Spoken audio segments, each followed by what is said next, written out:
रघुनंदन रघुनंदन रघुवर seven Raghupati चायन शतयोजन शतशतयोजन शरधि नियोजन sir परिलंघन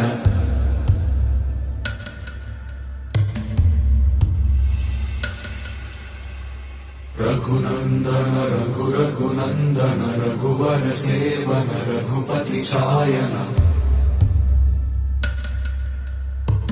शतयोजन शतशतयोजन शरधि नियोजन sir परिलंघन हरिभाजन हरिभाजन हरिमद भाजन दशमुख कंपन